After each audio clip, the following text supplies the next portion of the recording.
আমরা মেইন যে কারণে এসেছি সেটা হলো আমার একটা পিসমশাইয়ের শরীর খারাপ, তো এখন আমরা রেডি হয়ে ওনাকেই দেখতে যাচ্ছি। আজকে সকালে ঘুম থেকে উঠতে আমার প্রায় 8টা বেজে গেছে। তারপরে উঠে ফ্রেশ হয়ে খাওয়া দাওয়া করে স্নান করে এই যে একদম রেডি হয়ে নিয়েছি।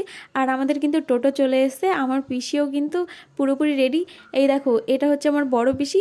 তো এনার বর তো আগেই মারা গেছে, এনার বর না, আমার কিন্তু আরেকটা পিসি আছে এই পাশের গ্রামেই বৃদ্ধপাল্লায়, তো ওখানেই এখন আমরা যাব। আমি আর পিসিমণি রেডি হয়ে বসে পড়ছি টোটোতে। এখন বাবা আসবে, বাবার জন্য অপেক্ষা করছি। বাবা আসলে তবেই গা টোটো ছাড়বে। আমি তো এখানে প্রথমবার আসলাম, তাই আমি কিন্তু কিছুই চিনি না, ওই জন্য রাস্তার আশেপাশে অনেক কিছুই দেখতে দেখতে যাচ্ছিলাম। এই যে দেখো, এটা হচ্ছে বৈরামপুর হাই স্কুল, এটা পার করেই কিন্তু বৃদ্ধপাল্লা। আমরা বৈরামপুরের উপর দিয়ে এসেছি, কারণ সনিকপুর থেকে বৃদ্ধপাল্লা আসার জন্য এটা সবচেয়ে তাড়াতাড়ি হবে, পিসিমণি বললো, ওই জন্য কিন্তু আমরা এই রাস্তা দিয়ে এসেছি। তো দেখো আমরা পৌঁছে গেছি, এখন পিসিমণিদের বাড়িতে ঢুকবো। আর প্রচণ্ড রোদ ছিল, দুপুর হয়ে গেছে যেহেতু। এসে দেখলাম যে পিসিমণিদের নতুন ঘর করবে, তো ওই জন্য এই ঘরটা সরিয়ে এই পাশে নিয়ে এসছে, মানে ঘরগুলো ভাঙাচোরা করেছে। আর আমার পিসির ছেলে মানে দাদা বলছিল যে এখানে নাকি মিস্ত্রি সহজে পাওয়া যায় না, সবসময় মিস্ত্রি বুকিং থাকে, ওই জন্য কিন্তু ঘরটা করা হচ্ছে না ঠিকঠাক তাড়াতাড়ি।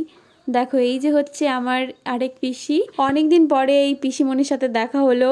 আমাদের বাড়িতে গিয়েছিল লাস্ট কবে আমার সঠিক মনে পড়ছে না, হয়তো 4-5 বছর মতন আগে গিয়েছিল আমাদের বাড়িতে। তো এই যে দেখো, এটা হচ্ছে আমার পিসমশাই। শরীর ভালো নেই বললেই চলে, ভগবান করুক উনি তাড়াতাড়ি সুস্থ হয়ে যাক। আর এই যে দেখো, এটা হচ্ছে আমার পিসির ছেলের ছেলে, মানে হচ্ছে আমার দাদার ছেলে, এটা হচ্ছে ছোট ছেলে। ওর সবেমাত্র 3 মাস বয়স, জানো তো। ও আমার সঙ্গে খুব কথা বলছিল, ওকে এখন খুব মিস করছি। আর বৌদিও কিন্তু খুব ভালো, জানো তো। বৌদি আমাদের জন্য ডিমের ঝোল আর আম ডাল রান্না করেছিল। আম ডাল খেতে কিন্তু আমার ভালো লাগে, তো সেটা খাওয়া দাওয়ার পরে অনেকক্ষণ থেকেছিলাম পিসির বাড়িতে, প্রায় 5-6 ঘন্টা মতন। বিকালবেলায় এই যে দেখো, আমরা এখন বাড়ির দিকে যাচ্ছি। আমি কিন্তু বাড়িতে ঢুকিনি, বাবা আর আমি রাস্তায় নেমেছিলাম, তারপরে আরেকটা কাকার বাড়ি ছিল, মানে আমার বাবার মামাতো ভাইয়ের বাড়িতে ঢুকেছি। তো ওখানে এসে দেখো কত কিছু খেতে দিয়েছে ওই কাকিমা। খাওয়ার পরে এই যে দুটো বোন বা দিদি যাই বলো না কেন, একটা বোন আর একটা দিদি না বোন হয় আমি সঠিক বলতে পারছি না, মানে বয়স অত ক্যালকুলেট করা হয়নি।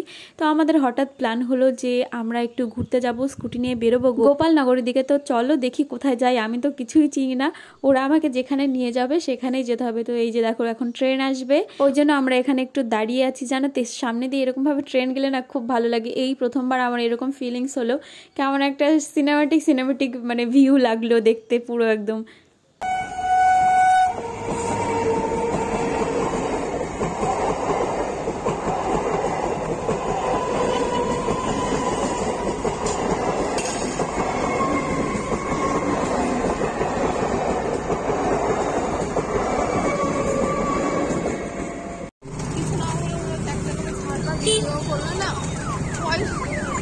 যেহেতু আমাদের হঠাৎ প্ল্যান, তাই অন্য কোথাও না গিয়ে, আর এখন তো রাত হয়ে গেছে, কোথায় বা যাবো বলো।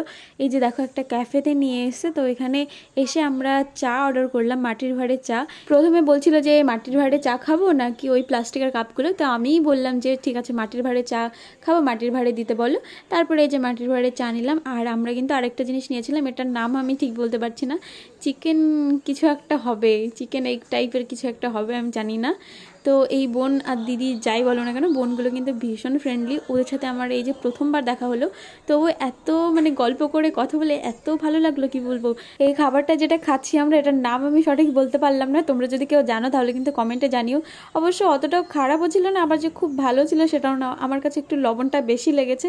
এই যে দেখো, আরেকজন যাকে তোমরা দেখতে পাওনি এতক্ষণ ধরে আমাদের ভিডিও করে দিচ্ছিল, এই যে আরেকটা বোন।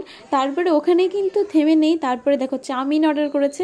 আমি বললাম একটাই চাউমিন অর্ডার করো, আমরা তো খেতে পারবো না, এমনিতে চা খেয়ে তারপরে ওইটা খেয়ে মানে পুরো একদম পেট ভর্তি হয়ে গেছে।